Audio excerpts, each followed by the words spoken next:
Hello दोस्तों, welcome to my YouTube channel.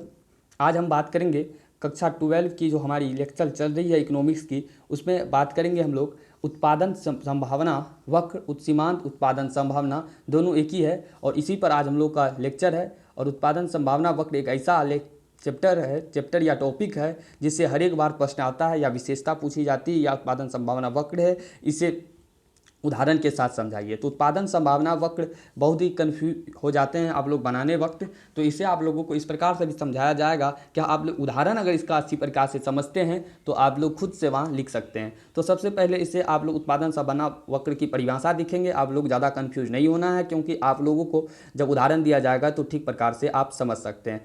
तो उत्पादन संभावना वक्र को अगर शॉर्ट नेम में क्या कहा जाता है, पीपीसी, जैसे यहाँ लिखा हुआ है और यहाँ पर भी लिखा हुआ है। तो इसका इंग्लिश जो होता है, पी से उत्पादन को इंग्लिश में प्रोडक्शन कहेंगे और संभावना को पॉसिबिलिटी और सी फॉर कर्व, यानी कि पीपीसी अर्थात प्रोडक्शन पॉसिबिलिटी कर्व, यानी कि उत्पादन संभावना वक्र को शॉर्ट नेम में इंग्लिश नेम में क्या कहते हैं हम लोग, पीपीसी।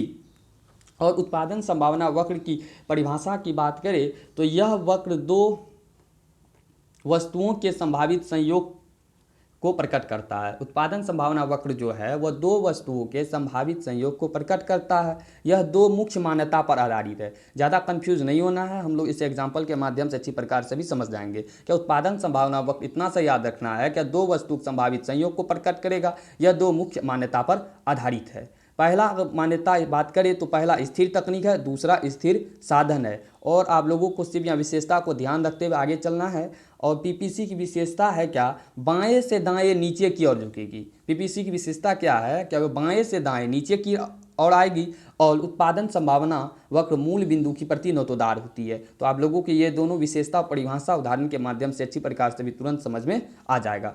तो उत्पादन संभावना वक्र की बात करें तो उत्पादन संभावना वक्र में सबसे पहले आप लोग मान लें कि ये हमारा कोई खेत है, ठीक है। इसमें सिर्फ संभावना किया जाएगा और कुछ नहीं किया जाएगा। इसमें हम लोग 10 भाग में बटा हुआ था। इसमें हम लोग सबसे पहले कपास उपजा रहे थे, ठीक है। तो कपास उपजा रहे थे तो अब हमको कोई अनाज उपजाने का मन हो गया। क्या उपजाने का मन हो गया, अनाज। तो संभावना है, संभावना करेंगे ABCDE। और इसमें हमको क्या उपजाया जा रहा था, 10 भाग में सबसे पहले हम लोग क्या उपजा रहे थे, तो पूरे जो हमारी ये 10 भाग थी खेत की, इसमें हम लोग क्या उपजा रहे थे, तो कपास उपजा रहे थे। तो कपास की उत्पादन संभावना कितनी, 10 थी और अनाज तभी हम उपजा नहीं रहे थे, तो 0 हो गई। उसके बाद मेरा मन क्या किया, संभावना किए क्या, एक भाग पर हम लोग अनाज उपजा लिए, कोई भी अनाज उपजा लिए, तब हमारा कपास कितने भाग पर होगा, तो बाकी के 9 भाग पे कपास होगा। उनके बाद क्या हुआ, 2 भाग पर फिर हम लोग अगले साल क्या किए, अनाज उपजा लिए। तो 2 और इसका 1 भाग, तो 3 भाग पर हम लोग अनाज उपजा रहे हैं। तो इसका अर्थ क्या हुआ, इस बार 7 भाग पर ही हम लोग का कपास का खेती हुआ। तीसरे साल क्या करते हैं, डी संभावना में क्या करते हैं हम लोग, 3 भाग पर अर्थात 3 2 5 1 6 भाग पर हम लोग अनाज उपजाते हैं। तो कपास कितना हो जाएगा, हम लोग 4 भाग पर हो जाएगा। और अगर हम लोग इस बार पूरी यानी कि 4 3 7 2 9 1 10 10 भाग पर अनाज उपजाते हैं तो कपास में उत्पादन कितना हो जाएगा, 0। तो देखिए इस प्रकार से हम लोग उत्पादन की संभावना करते हैं। तो जिस प्रकार से अनाज यहाँ 0 से स्टार्टिंग होता है तो अनाज पूरी 10 हो जाती है और कपास यहाँ 0 हो जाती है। देखिए आप लोग जिस प्रकार से अभी तुरंत अगर कोई भी कर्व देखते हैं तो आप लोग समझ जाते हैं ये हम लोगों से बनेगा नहीं। देखिए कर्व से आप लोगों को घबराना नहीं है, सिंपल सा वे में कर्व आप लोगों को समझाया जाएगा। तो इसमें सिंपल सा वे में आप लोगों को समझाया जाएगा।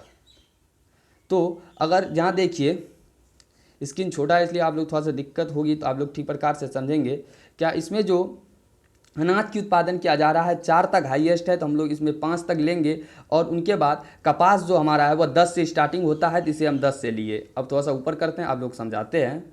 क्या अनाज हमारा 5 तक आता है, ऐसे बनाना है। आप लोग 10 में भी पढ़ चुके हैं मैथ में कैसे बनाया जाता है। ये हमारा x हो जाता है, ये हमारा y हो जाता है। ये हमारा अनाज वाला है, तो अनाज हाईएस्ट कितना भाग पर हम लोग उपजाए थे, या 5 भाग पर, और कपास हमारा 10 था। तो सबसे पहले उत्पादन संभावना वक्र में क्या होता है, सबसे पहले हम लोगों का स्टार्टिंग जो होता है, स्टार्टिंग हमारा होता है जो सबसे पहले स्टार्टिंग में जो हमारा उत्पादन संभावना वक्र है वह 0 है।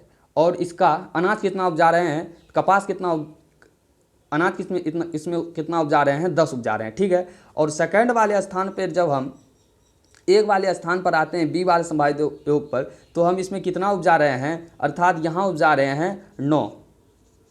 यहाँ हम एक लिए, यहाँ हमारा ये बी हो गया, संभावना यहाँ बी हो गया और ये 1 पर हो गया, और इधर हमारा कपास कितना हो रहा है, 9 हो रहा है। फिर दूसरा पर आए और ये हमारा 7 हो जाता है। कौन सी ये 7 हो जाता है, तो कपास 7 हो जाता है। दूसरा पर 7 यहाँ हो जाएगा हम लोगों का सी हो जाएगा। और डी संभावना पर आते हैं तो डी पर हमारा कितना, 3 पर कितना हो जाता है, 4। और ई पर आते हैं तो 4 का कितना हो जाता है, 0, जो अर्थात 4 का 4 हमारा हम लोगों का यही रहेगा। इस प्रकार से आप लोगों को बनाना है। तो क्या हुआ, सबसे पहले हम लोग 0 उत्पादन कर रहे थे अनाज का, उनके बाद हम लोग इसका और कपास कितना कर रहे थे, 10।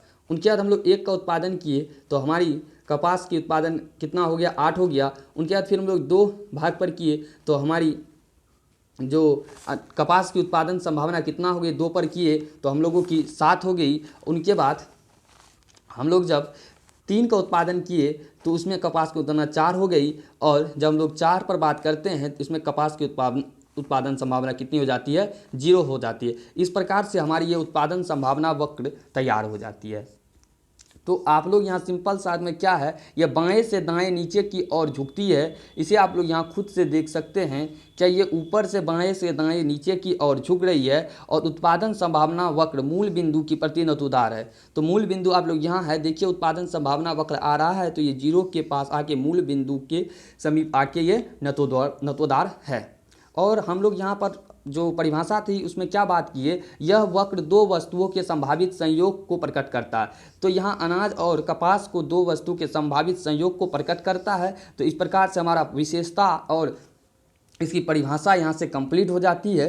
तो इस प्रकार से आप लोगों को बनाना है। और उत्पादन संभावना वक्र जो ये नतोदार क्यों होता है, इनका कारण भी हमारे पास है। और 2 नंबर के सवाल में एक बार इसे पूछा गया है, क्या उत्पादन संभावना वक्र नतोदार क्यों हो जाता है। अगर आप लोगों के ये उत्पादन संभावना वक्र अच्छी प्रकार से समझ में आ जाती है तो आप लोग कमेंट प्लीज़ ज़रूर करें, ताकि आने वाले वीडियो में आप लोगों को हम और अच्छी प्रकार से समझाएं। तो उत्पादन संभावना वक्र जो नतोदार क्यों होता है, सिंपल सा अर्थ में समझना है। इसे 2 नंबर में पूछा गया, जैसे कि आप लोग बता चुके हैं। तो उत्पादन संभावना वक्र नतोदार, इस कारण पीछे इसका क्या कारण होता है कि सभी उत्पादन संभावना वक्र अपने मूल बिंदु के प्रति नतोदार होता है। आप लोग जैसे कि जानते हैं क्या उत्पादन संभावना वक्र मूल बिंदु के प्रति नतोदार होता है, जैसे आप लोग यहाँ पर देख चुके हैं। और अभिप्राय यह है कि जब हम किसी एक वस्तु अर्थात अगर x वस्तु का उत्पादन बढ़ाना चाहते हैं तो हमें दूसरी वस्तु y के उत्पादन को त्यागना पड़ता है। जैसे कि हम अगर यहाँ पर अनाज का उत्पादन बढ़ाना चाहते हैं तो कपास की वस्तु का त्यागना पड़ता है। तो उसी प्रकार से यहाँ बता रहा है कि अगर एक वस्तु का हम उत्पादन बढ़ाना चाहते हैं, वो x वस्तु है, अगर तो तथा दूसरी वस्तु y वस्तु का हमें उत्पादन का त्यागना पड़ता है। और x वस्तु के प्रत्येक इकाई में बढ़ोतरी के लिए y की उत्तरोत्तर अधिक मात्रा हमें त्यागना होगा, जिसके कारण PPC अर्थात प्रोडक्शन पॉसिबिलिटी कर्व अपने मूल बिंदु के प्रति नतोदार होता है। इसका आंसर यही है। आप लोगों के लिए इस बार का एग्जाम में MVVI है, इसलिए आप लोग इसे उतार लेना है। क्या उत्पादन संभावना वक्र क्यों नतोदार होता मूल बिंदु प्रति, तो सिंपल सा अर्थ है कि हमें अगर एक वस्तु की मात्रा को अधिक प्राप्त करना है, अगर x वस्तु वो है, तो अगर दूसरी वस्तु हमारी वायु वस्तु है तो मुझे x वस्तु की अधिक मात्रा प्राप्त करने के लिए वायु वस्तु की उत्तरोत्तर मात्रा में त्यागना पड़ेगा। तो इस प्रकार से हमारा उत्पादन संभावना वक्र कंप्लीट होता है। और इनके बाद हम लोग चर्चा करते हैं 2-4 क्वेश्चन जो इसमें है। अवसर लागत पर करेंगे, केंद्रीकृत योजनाबद्ध अर्थव्यवस्था जो कई बार पूछा गया है, बाजार अर्थव्यवस्था, मिश्रित अर्थव्यवस्था और सकारात्मक अर्थव्यवस्था और आदर्शात्मक अर्थव्यवस्था। जैसे कि आप लोग पता ही दिए हैं कि इसमें मेन पॉइंट पर डिस्कस किया जाएगा जो एग्जाम में आने की संभावना है, अन्यथा हर एक टॉपिक पर आप लोगों पर चर्चा नहीं किया जाएगा। तो सबसे पहले बात करें अवसर लागत किसे कहेंगे, तो एक वस्तु की कुछ अधिक मात्रा प्राप्त करने के बदले दूसरे वस्तु की कुछ मात्रा को छोड़ना पड़ता है, इसे वस्तु की अतिरिक्त इकाई प्राप्त करने को अवसर लागत कहते हैं। जैसे हम एक वस्तु की अगर अधिक मात्रा को प्राप्त करने के लिए हमें दूसरी वस्तु को छोड़ना पड़ता है, इस वस्तु के अतिरिक्त इकाई प्राप्त करने को, इस वस्तु का अगर हम x वस्तु की अधिक मात्रा प्राप्त करना चाहते हैं, वायु जो वस्तु है इसे हम छोड़ रहे हैं, तो वायु की जो वाई की जो अतिरिक्त मात्रा आ रही है एक्स के पास, इसे ही हम लोग क्या कहेंगे, अवसर लागत कहेंगे। अवसर लागत की संकल्पना व्यक्ति विशेष तथा समाज दोनों पर लागू होता है। ऑब्जेक्टिव के तौर पर याद रखना है कि अवसर लागत की जो संकल्पना है वो व्यक्ति विशेष तथा समाज दोनों पर लागू होता है, और कभी कभी अवसर लागत को आर्थिक लागत भी कहा जाता है। इसमें हम लोग क्या समझे कि अवसर लागत को हम लोग आर्थिक लागत भी कह सकते हैं।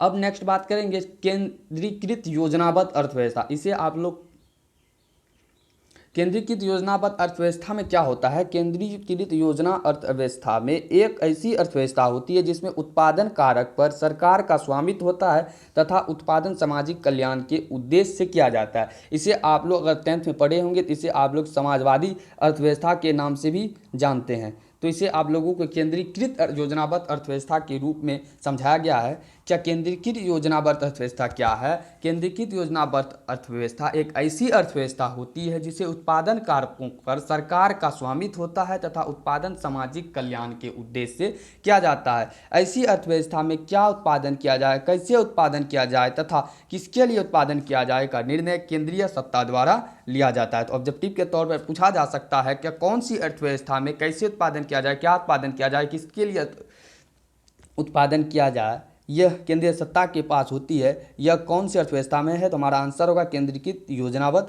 अर्थव्यवस्था। उसके बाद बाजार अर्थव्यवस्था के बारे में बात करेंगे। तो बाजार अर्थव्यवस्था को आप लोग पढ़ चुके होंगे कि अब पूंजीवादी अर्थव्यवस्था, और उसी का नाम यहाँ चेंज हो जाता है, हम लोगों का क्या हो जाता है, बाजार अर्थव्यवस्था। तो बाजार अर्थव्यवस्था में बात करें तो बाजार अर्थव्यवस्था एक ऐसी अर्थव्यवस्था होती है जिसमें उत्पादन कारकों पर निजी स्वामित्व होता है। क्या होता है? उत्पादन का कारक जो होता है, जो हम उत्पादन करते हैं उस पर निजी यानी कि अपना स्वामित्व होता है तथा उत्पादन लाभार्जन के उद्देश्य से किया जाता है। उत्पादन जो करेंगे अगर निजी स्वामित्व के उद्देश्य करेंगे तो सिंपल सी बात है, क्या हम उसका लाभ अर्जन के लिए करेंगे। और ऐसी अर्थव्यवस्था में क्या उत्पादन किया जाए, कैसे उत्पादन किया जाए तथा किसके लिए उत्पादन किया जाए, इन आर्थिक समस्या का समाधान मांग और आपूर्ति के शक्ति पर निर्भर है। अगर हम कोई वस्तु का उत्पादन कर रहे हैं तो बाजार में जो वस्तु की मांग रहेगा तो हम उसी वस्तु की पूर्ति के शक्ति पर निर्भर करेंगे। इसलिए इसमें कहा गया है क्या, आर्थिक समस्याओं का समाधान मांग और पूर्ति की शक्ति पर निर्भर है। नेक्स्ट बात करेंगे मिश्रित अर्थव्यवस्था पर, जो हमारी भारत देश में अपनाई गई है मिश्रित अर्थव्यवस्था। मिश्रित अर्थव्यवस्था का कहने का अर्थ यह है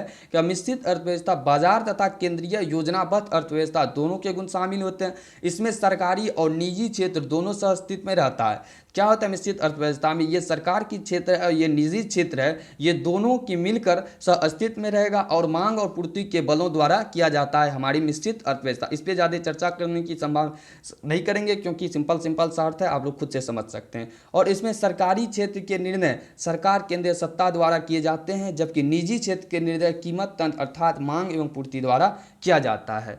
अब हम लोगों का 2 टॉपिक रहता है जो इसके बाद हम लोगों का सकारात्मक अर्थव्यवस्था, आदर्शात्मक अर्थ विश्लेषण की बात करने के बाद हमारी जो एक अध्याय है वो कंप्लीट हो जाती है। और नेक्स्ट अध्याय पर हम लोग अगले वीडियो में चर्चा करेंगे। और सकारात्मक अर्थव्यवस्था में हम और नकारात्मक अर्थव्यवस्था किताब से पढ़ेंगे तो बहुत लंबी दी गई है। और सकारात्मक आदर्शात्मक अर्थव्यवस्था अगर आप लोग से पूछी जाएगी 1 नंबर में और 2 नंबर में इसकी संभावना कम ही चांस रहती है, इसलिए आप लोगों को 2 लाइन में से समझाया गया है, ज़्यादा आप लोगों को रटने की जरूरत नहीं है। तो सकारात्मक अर्थव्यवस्था हम लोग वैसे आर्थिक विश्लेषण के अंतर्गत हम अध्ययन करेंगे। ये जो सकारात्मक अर्थव्यवस्था है इसे हम ऐसे आर्थिक विश्लेषण के अंतर्गत अध्ययन करेंगे जो विभिन्न क्रियाविधि किस प्रकार कार्य करती है। क्या करेंगे, विभिन्न जो ये मान के क्रियाविधि है, ये क्रियाविधि जो किस प्रकार से कार्य करती है इसका हम लोग जो अध्ययन करेंगे वो सकारात्मक आर्थिक विश्लेषण के अंतर्गत बात करेंगे या सकारात्मक अर्थव्यवस्था के अंतर्गत बात करेंगे। जब हम बात करेंगे आदर्शात्मक अर्थव्यवस्था तो ये जो यह समझने का प्रयास करते हैं, आदर्शात्मक आर्थिक विश्लेषण में हम यह समझने का प्रयास करेंगे कि विधियां हमारे अनुकूल है या नहीं। जो हमारी ये विभिन्न क्रियाविधि किया जा रहा है सकारात्मक अर्थव्यवस्था में वो क्रिया हमारे अनुकूल है भी या नहीं, इसकी अध्ययन हम लोग किसमें करेंगे, तो आदर्शात्मक अर्थव्यवस्था में हम लोग अध्ययन करेंगे कि विभिन्न क्रियाविधि जो किया जाता है वह हमारे अनुकूल है या नहीं। तो सिंपल सा अर्थ में हम लोग क्या समझे, यहाँ विभिन्न क्रियाविधि जो किस प्रकार कार्य करेगी इसे हम सकारात्मक अर्थव्यवस्था में बात करेंगे। और आदर्शात्मक आर्थिक विश्लेषण हम यह बात करेंगे जो विभिन्न क्रियाविधि किया जाता है वह हमारे अनुकूल है या नहीं। और आखिरी में आप लोगों को एक चीज़ बताया जा रहा है, आप लोग बहुत सा शब्द सुनते हैं, संस्था क्या होता है। तो संस्था हम ऐसे संगठन के रूप में परिभाषित करेंगे जिसका कुछ मूल उद्देश्य होता है। संस्था हम लोग कैसे संगठन के रूप में परिभाषित करेंगे जिसका कुछ उद्देश्य होता है। इस प्रकार से हमारा उत्पादन संभावना वक्र और फर्स्ट चैप्टर का लेक्चर हम लोग को कंप्लीट होता है और हम लोग दूसरे लेक्चर में दूसरे अध्याय की बात करेंगे। तो अगर आप लोग हमारे चैनल पर न्यू हैं तो चैनल को सब्सक्राइब कर दें, वीडियो को लाइक कर दें और ज़्यादा से ज़्यादा शेयर करें। Thank you all of you, thanks for watching. अगर आप लोगों को इस प्रकार का नोट्स चाहिए तो आप लोग हमारे टेलीग्राम चैनल पर जुड़ सकते हैं। तो आप लोगों को डिस्क्रिप्शन में इसका लिंक दे दिया जाएगा, आप लोग वहाँ से जुड़कर इसका नोट्स इसी प्रकार से प्राप्त कर सकते हैं। तो अगले वीडियो का इंतजार कीजिए। Thanks for watching, thank you all of you.